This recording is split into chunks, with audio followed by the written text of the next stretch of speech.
Vamos ver cargas móveis, efeitos de frenagem e aceleração. Essas cargas vamos ver quando analisarmos as forças horizontais no topo dos pilares. Variação da temperatura, também é uma ação variável, porque a temperatura muda, né, ao longo do dia, ao longo do ano, dependendo da estação, né? Ação do vento, também é uma carga variável. Pressão da água em movimento.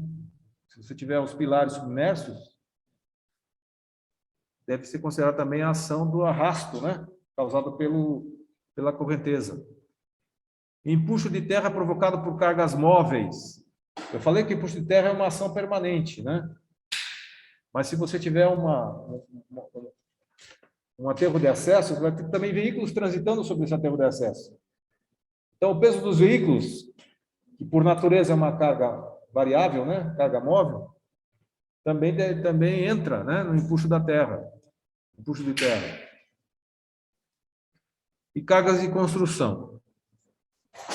Num primeiro momento, vamos estudar aqui as cargas móveis. Lá no final do curso, quando a gente for analisar os pilares, nós vamos daí ver os efeitos de frenagem e aceleração, variação da temperatura, pressão da água em movimento e ação do vento.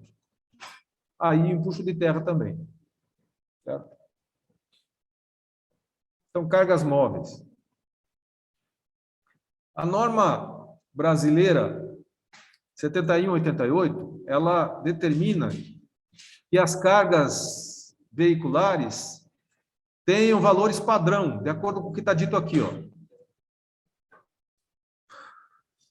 Então, é um sistema de cargas que representaria aí todos os veículos que poderiam transitar sobre a ponte.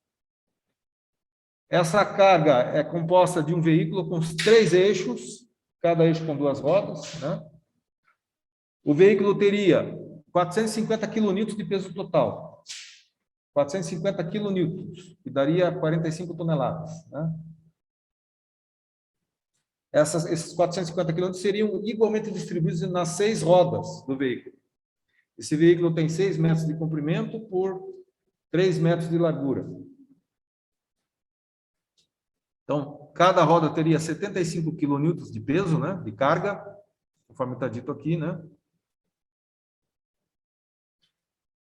É o que a norma define essa carga desse veículo como trem tipo padrão, tá? Carga móvel rodoviária padrão, chamada de trem tipo. TB 450, quer dizer, TB quer dizer trem brasileiro 450 porque é o peso dele, né? 450 kN. A planta do veículo, como eu falei, tem 3 metros de largura por 6 de comprimento. Os eixos estariam afastados de 1,5 m entre si, ocupando uma área de 18 metros quadrados. Junto com esse veículo, também é considerado uma carga no entorno dele, chamada de carga de multidão. Só que não é multidão de pessoas, é multidão de veículos. São outros veículos que também, estatisticamente, poderiam transitar ali junto com o veículo maior, né? E essa carga distribuída teria 5 kN por metro quadrado. Então, esse é um trem tipo... Essa é a carga móvel mínima a ser considerada numa ponte ou viaduto. A norma brasileira define que, no mínimo, deve-se considerar uma carga igual a essa aqui, pelo menos, tá? Existem cargas maiores, mas pelo menos no projeto você tem que considerar uma carga com esses valores aqui. Se você tiver uma ponte ou viaduto próximo de anéis rodoviários, o nível de tráfego aumenta, né? Ou próximo de terminais portuários também. Você tem maior trânsito de caminhões de carga, né? Veículos de carga. Então, esse trem tipo deve ser majorado em 10%. Tanto as cargas do trem tipo, a carga do veículo, como também a carga de multidão.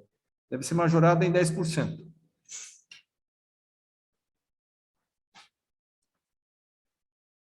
Esses valores que eu apresentei para vocês aqui são chamados valores característicos, tá? São os valores de referência. Agora, se você tiver uma ponte numa rodovia secundária, com um tráfego menor. Aí você pode fazer uma redução do valor dessas cargas, né? Admite-se usar daí uma carga chamada TB240, um veículo chamado TB240, que teria 240 quilonewtons, né? Distribuído em 6 rodas, teríamos aí 40 quilonewtons por roda no veículo. Com as mesmas dimensões, 3 eixos, com uma área de 18 metros quadrados, 3 por 6, né? E uma carga de multidão no entorno desse veículo de 4 quilonewtons por metro quadrado. Então, essas seriam as cargas, né? Dependendo do nível de tráfego, a serem consideradas aí num projeto de uma ponte. Passarela de pedestres. Seria o valor, teria como referência uma carga distribuída de 5 kN por metro quadrado. Passarela de pedestres. Se a passarela de pedestres estiver existindo junto com a pista de veículos, junto com a rodovia, pode-se considerar uma carga menor, de 3 kN por metro quadrado. Tá? Então, essas são as cargas para pedestres, 5 kN por metro quadrado ou 3 kN por metro quadrado, se ela existir junto com a ponte rodoviária, né? Então, essa aí é o esquema do veículo TB450. Ele tem aqui uma área de 18 metros quadrados, 3 por 6, estão vendo? 6 metros de comprimento, 3 metros de largura. 6 rodas, cada eixo espaçado de 1,5 metro. Agora eu pergunto para vocês, as rodas aqui estão representadas pelo contorno da área de contato entre a roda e o pavimento. Vejam que o comprimento dessa área de contato é menor que a largura. Conseguem entender isso? Por que o comprimento da roda ao longo do comprimento do veículo é menor do que a largura? Conseguem entender por quê? Sim. Quando você vê um veículo sobre o pavimento, né? Deixa eu ver se consigo desenhar aqui. Não dá para desenhar.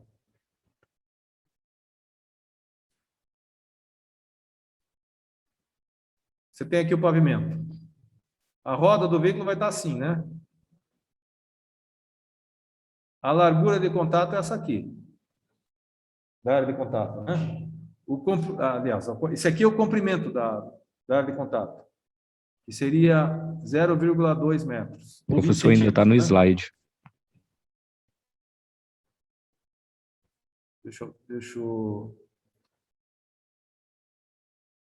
Compartilhou aí, pessoal? Sim. Acho que sim, né? Então, aqui quando você vê aqui a roda sobre o pavimento, né? Aqui é a roda, o pneu.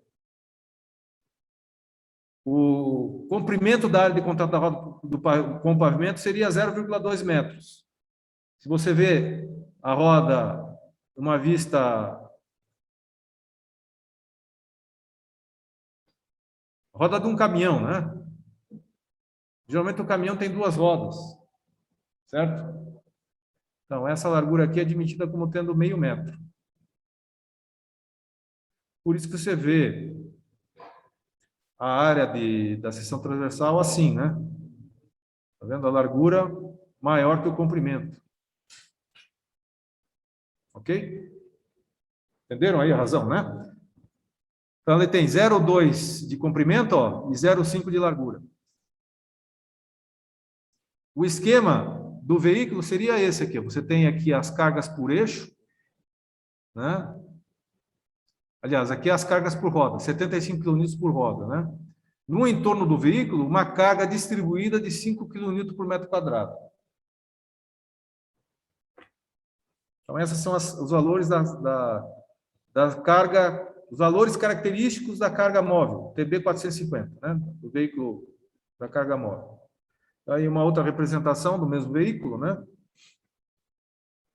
A distância entre eixos das rodas seria de 2 metros.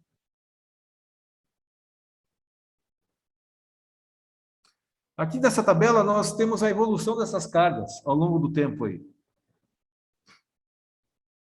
Nas normas anteriores, eram considerados veículos tipo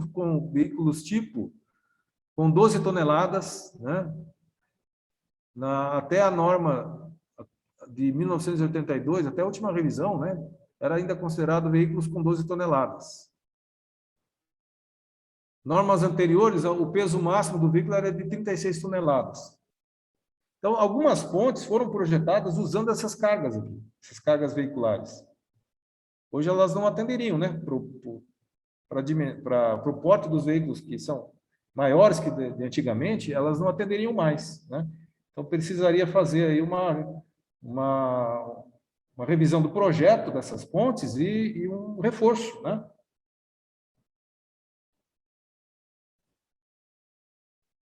Então, essa tabela mostra a evolução das cargas, né? Hoje em dia se usa essa última revisão da norma de 2013, então, foi bem recente, né? Passou-se a utilizar um veículo com 450 kN.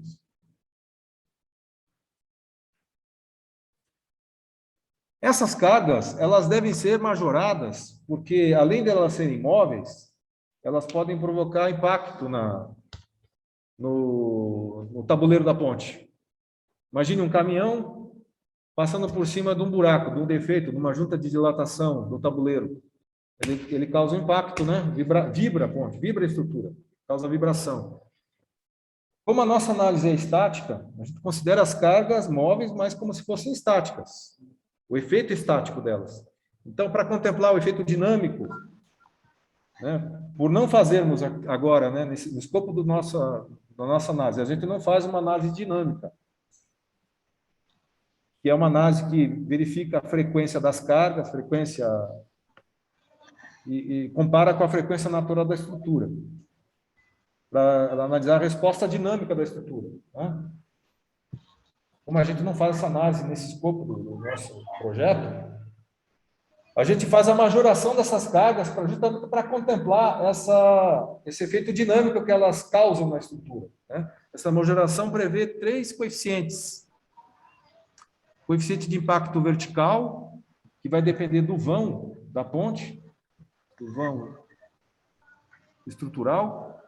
Coeficiente de número de faixas, que é um fator estatístico. Quanto maior o número de faixas, menor é o coeficiente. E o coeficiente de impacto adicional, que está relacionado com o material que a ponte é feita. Se for concreto armado, esse coeficiente seria de 1,25. Se for aço, é 1,15. Então, nós multiplicamos as cargas, os valores característicos das cargas que nós vimos há pouco, pelo produto desses 3 coeficientes aqui. Cada um deles é calculado de uma forma diferente.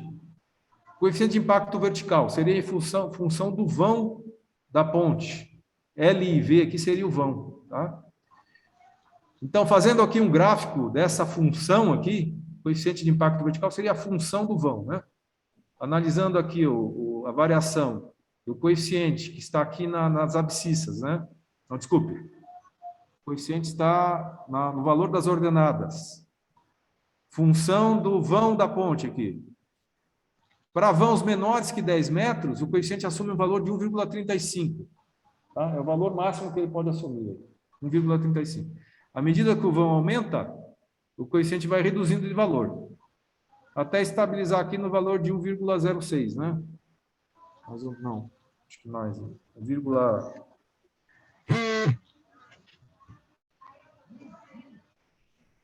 1,09, mais ou menos, por aqui, né? Então, nós usamos essa fórmula, que é essa função, para determinar o valor do coeficiente de impacto vertical. O coeficiente de número de faixas é um fator estatístico que depende do número de faixas na pista. N aqui seria o número de faixas. Então, quando você tem uma única faixa na pista, o coeficiente vai ter um valor maior. Vai ser 1 menos 2, que dá menos 1, né? Menos 1 vezes menos 0,05 dá mais 0,05. Então, o coeficiente de número de faixas vai ser 1,05. Se o número de faixas for 2, o coeficiente vai ser 1. 2 menos 2, 0, né? O termo.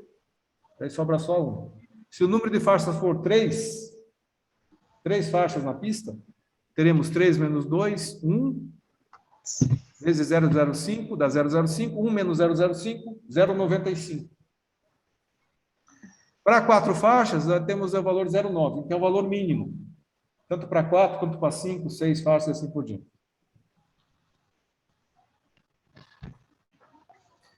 E, por último, nessa majoração dinâmica, temos o coeficiente de impacto adicional, que depende do tipo de material da ponte. Se for concreto armado, o valor é 1,25. Se for obras de metálica, estrutura metálica, é 1,15. Então, nós multiplicamos o valor dos 3 coeficientes pelos valores característicos do trem tipo, né? Para obter aí a carga móvel do veículo, né?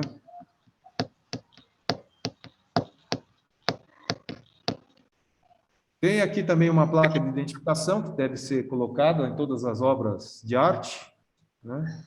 Com a extensão da ponte, o veículo que foi utilizado no projeto.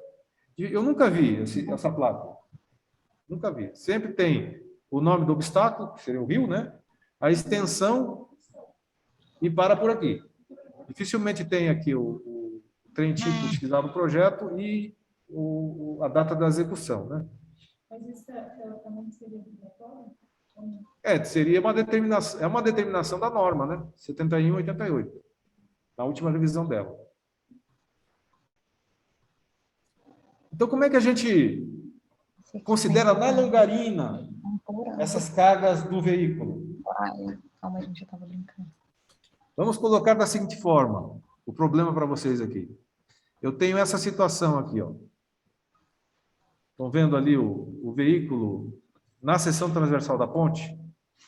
Esse veículo ele pode estar aqui no meio do vão central, pode estar mais próximo do guarda-rodas esquerdo ou mais próximo do guarda-rodas direito. Essa posição não é fixa, concordam? Ela pode acontecer em qualquer local aqui. Então, o que eu considero aqui na longarina, o efeito da carga móvel na longarina? Eu considero a pior posição, a posição do veículo que causa a carga mais desfavorável na longarina, a maior carga na longarina, certo? Para isso eu uso aí linha de influência, para determinar qual seria essa posição. O que é uma linha de influência? A linha de influência é um gráfico que me mostra o valor do esforço em função da posição do veículo. É como se eu fixasse a seção onde ocorre o esforço, né? E variasse... Aliás, ao contrário, é como se eu fixasse a posição do veículo, né? Eu estava falando que estava certo. É como se eu fixasse a seção onde ocorre o esforço e variasse a posição da carga. Tá bom? Então, por exemplo, para essa... Aqui eu tenho um veículo, uma carga unitária, móvel, transitando sobre o vão da ponte, o vão da viga, né?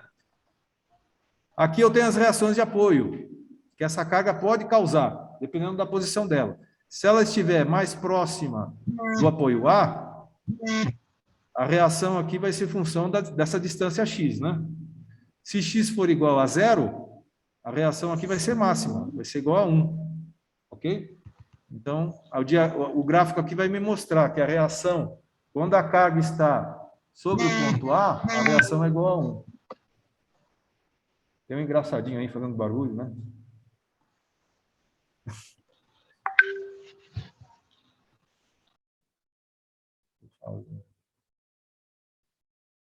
Se a carga estiver no outro apoio, lembra que eu fixei a seção. Esse diagrama vale aqui para a reação no ponto A. A reação do ponto A é a referência que é fixa aqui. É o que está fixo, né?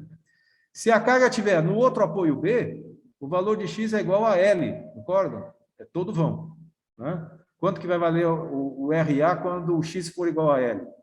L menos x Se x for igual a L, L menos x fica igual a zero, né? Daí anula tudo. Então, RA vai ser zero. Então, aqui, quando a carga estiver aqui na outra extremidade da viga, o valor da reação vai ser zero, tá vendo? Se a carga estiver no meio do vão, o valor da reação vai ser essa ordenada do diagrama, do gráfico. Então, o gráfico serve para me mostrar qual seria a posição da carga que vai causar a maior reação no ponto A, concorda? Qual seria a posição da carga? Seria sobre o ponto A. Eu vou fazer a mesma análise para a seção transversal da ponte. Eu vou traçar o gráfico da linha de influência da seção transversal, né? E, dependendo do valor das ordenadas que eu verificar ali na linha de influência, eu vou posicionar a carga no local onde eu tenho as maiores ordenadas, onde a influência da carga é maior, né? Então, eu vou ter uma linha de influência para cada apoio. Para o apoio A, eu tenho essa linha de influência aqui, ó. Para o apoio B, eu tenho essa outra linha de influência que é simétrica a essa, né? É contrária, né? Quando a carga está sobre o apoio B, eu tenho a maior reação.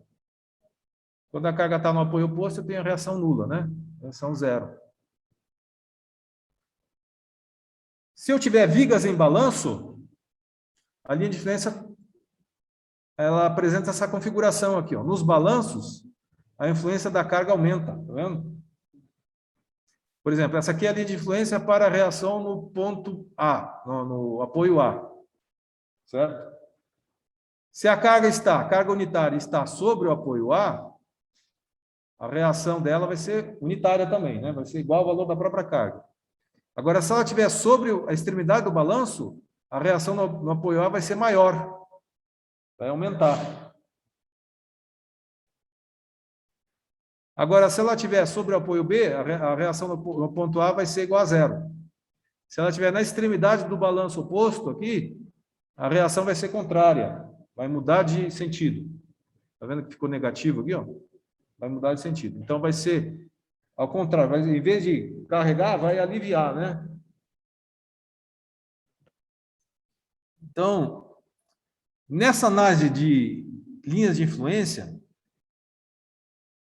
o traçado da linha de influência é sempre feito por uma carga unitária. Sempre. Qualquer traçado de linha de influência é sempre por uma carga unitária. Móvel. Tá? Aí, como é que eu faço para verificar o valor dos esforços reais que uma ação real provoca na estrutura? Eu multiplico o valor da carga pela ordenada da linha de influência, que foi obtida de uma carga unitária. Então, a linha de influência aqui, por exemplo, para essa viga em balanço, né? Ela foi obtida a partir de uma carga unitária. Daí, se eu quiser saber, se eu colocar depois uma carga real, que vai ter um valor diferente de 1, né? Para obter daí o valor do esforço, por exemplo, se for reação de apoio, eu vou multiplicar o valor da carga real pela ordenada da linha de influência. E eu vou obter daí o valor do esforço real causado por essa carga real. Se eu tiver uma carga distribuída sobre a linha de influência, o valor do esforço causado pela carga distribuída vai ser o produto da carga pela área no trecho da linha de influência onde ela está distribuída. Então, são essas duas operações aqui, basicamente, que se faz, tá? Quando eu tenho carga concentrada, multiplico a carga pela ordenada exatamente abaixo, localizada exatamente abaixo da posição da carga, né? A ordenada da linha de influência, exatamente abaixo da posição da carga. Multiplico carga por ordenada. Eu tenho daí o valor do esforço. Se for carga distribuída, não é mais, a carga não está mais num ponto, ela está agora numa distância, né? Daí eu multiplico o valor da carga pela área projetada debaixo desse trecho onde ela está aplicada, debaixo dessa distância onde ela está aplicada, né?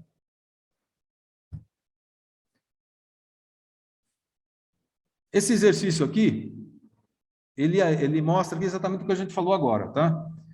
Então, você tem aqui uma seção transversal de uma ponte, O objetivo aqui é obter o trem tipo longitudinal, que seria o esquema de cargas móveis que eu vou considerar sobre a longarina. Então, esse esquema de cargas móveis vai ser constituído de 3 cargas concentradas por eixo e uma carga distribuída, que seria a carga de multidão, né? Eu vou transformar uma carga que está aplicada sobre o tabuleiro, uma carga distribuída numa área, vou transformar essa carga sobre uma área em uma carga linear, porque a minha análise vai ser focada na longarina, né? Então, eu vou considerar uma carga linear, não uma carga distribuída sobre a área, né? Uma carga por metro quadrado. Vai ser uma carga por metro. Para obter essa carga, eu vou analisar na seção transversal a posição mais desfavorável para a longarina, a posição mais desfavorável do veículo na longarina, né? E a posição mais desfavorável das cargas distribuídas, que são as cargas de multidão, também nessa mesma longarina, né? Então, como nós vimos há pouco, eu vou considerar aqui uma linha de influência que foi obtida considerando uma carga unitária sobre a seção transversal aqui, né?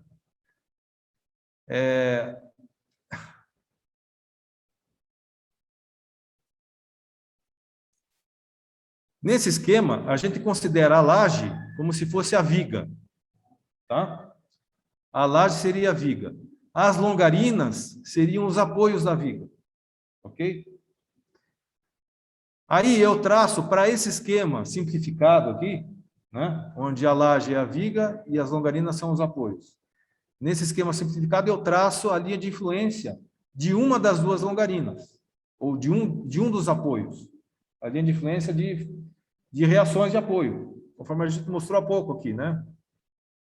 Esse desenho aqui, ó. Isso aqui é uma viga com 2 apoios, né? A nossa viga agora vai ser a laje e os apoios serão as longarinas. Traçamos, então, a linha de influência de uma das longarinas. Seria esse traçado aqui. Sempre vai ser esse traçado. Debaixo, por exemplo, se essa for a linha de influência da longarina a ordenada abaixo da longarina vai ser 1. Vai ser uma unidade. Porque o traçado da linha de influência é sempre por uma carga unitária.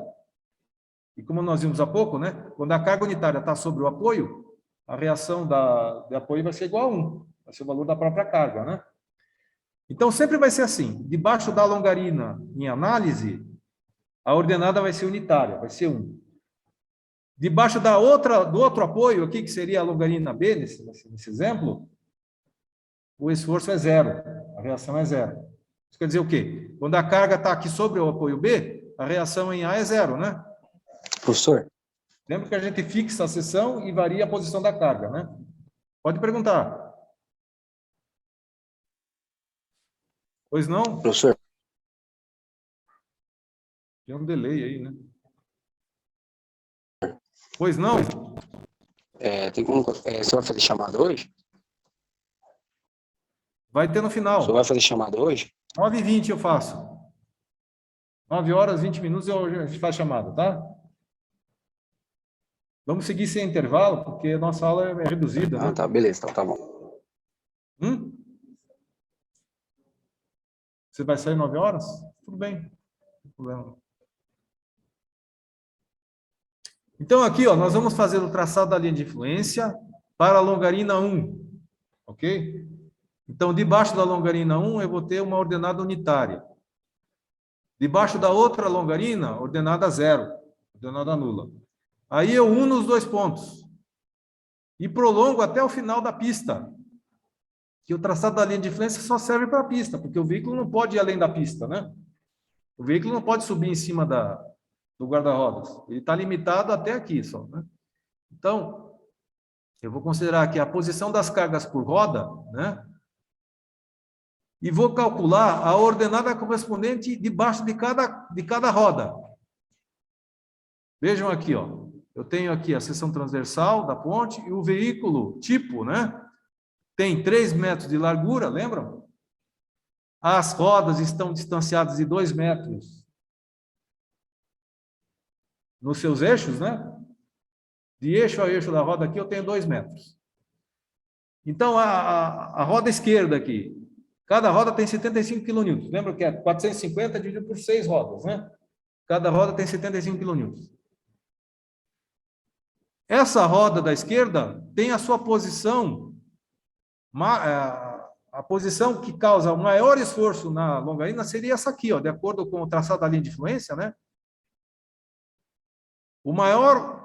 A maior esforço que essa roda pode causar na longarina seria no local mais à esquerda possível, concordam? Porque quanto mais à esquerda, maior é a ordenada da linha de influência, né? Então, a gente vai encostar o veículo lá no guarda-rodas. Vamos marcar essa posição das rodas, né? E verificar qual seria o valor da ordenada correspondente aqui na linha de influência, usando semelhança de triângulos. Porque eu conheço aqui a ordenada unitária, né? E conheço aqui a largura a distância entre os eixos das longarinas. Então, eu tenho um triângulo conhecido aqui, né? Com altura 1 e largura igual à distância entre os eixos das longarinas. Com base nesse triângulo, eu calculo daí as ordenadas dos triângulos que correspondem à posição das outras cargas, né? Tenho aqui uma carga de 75, aqui à esquerda. A 2 metros eu tenho outra carga de 75, então eu calculo aqui a ordenada correspondente por semelhança também. Regra de 3, né? Defino a área debaixo dessa carga de multidão, a área da linha de influência, que é uma área triangular, né? Debaixo dessa carga de multidão aqui, ó. Então, essas ordenadas são todas calculadas por semelhança de triângulos, né? Com isso, daí eu obtenho o valor das cargas concentradas por eixo e das cargas distribuídas ao longo da longarina, fazendo essa operação, multiplicando carga concentrada por ordenada e carga distribuída por área. No final, o objetivo de tudo isso vai ser achar isso aqui, ó. Deixa eu fazer a resposta no final. Que nós chamamos de trem tipo longitudinal. Vejam aqui que eu tenho as cargas por eixo do veículo, que eu considero a influência de 2 rodas em cada eixo, né? As cargas por eixo. Tenho aqui as cargas de multidão, onde as cargas atrás e na frente do veículo são maiores do que as cargas laterais. Por que que é maior? Porque se você for ver o veículo em planta, na frente do veículo, vamos considerar aqui, na frente do veículo eu tenho toda essa largura da pista aqui, ó. Na lateral do veículo, a área onde as cargas de multidão atuam são menores, tá vendo? Porque eu tenho a área onde o veículo está ocupando, não tem carga de multidão, só tem na lateral, né? Então, a influência dessa carga aqui na longarina vai ser menor do que a influência dessa carga toda aqui, à frente do veículo, tá vendo? Por isso que deu menor lá. Por isso que aqui deu menor do que na frente, né? À frente eu tenho uma carga distribuída maior do que na lateral do veículo. Esse é o esquema de cargas móveis, é o esquema de cargas que a gente vai considerar na longarina, junto com o esquema de cargas permanentes. A gente vai colocar as duas juntas, né? Para determinar os esforços de momento fletor, os esforços de força cortante, reações de apoio. Só que a gente vai pegar isso aí e variar também, né? Porque isso aqui também se move. O veículo se move na largura da pista e também se move ao longo do comprimento, né? Então, são duas características variáveis aí, né? Que a gente tem que analisar.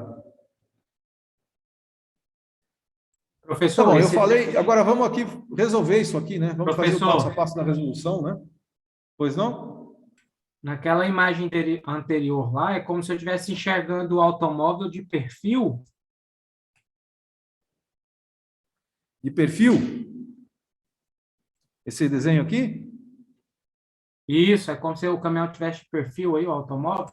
Isso, exatamente. Como o automóvel, o veículo estivesse de perfil. Na lateral do veículo. Você tem aqui os 3 eixos, né? O veículo tem 6 metros de comprimento. Você está vendo aqui o comprimento do veículo, ó, né? 4 vezes 1,5 metro dá 6 metros, né? Os eixos estão distanciados de 1,5 m entre si. A carga de multidão lateral é menor do que a carga de multidão que acontece na frente ou atrás do veículo. Você entende isso quando você vê em planta aqui, né? O veículo encostado no guarda-rodas lá, ó, a carga lateral aqui nessa área, essa área é menor, então vai causar uma carga distribuída menor na longarina, né? Na frente do veículo eu tenho uma área de pista maior, uma ocupação maior da carga de multidão. Então a carga vai ser maior na frente e maior atrás, né? Do que na lateral.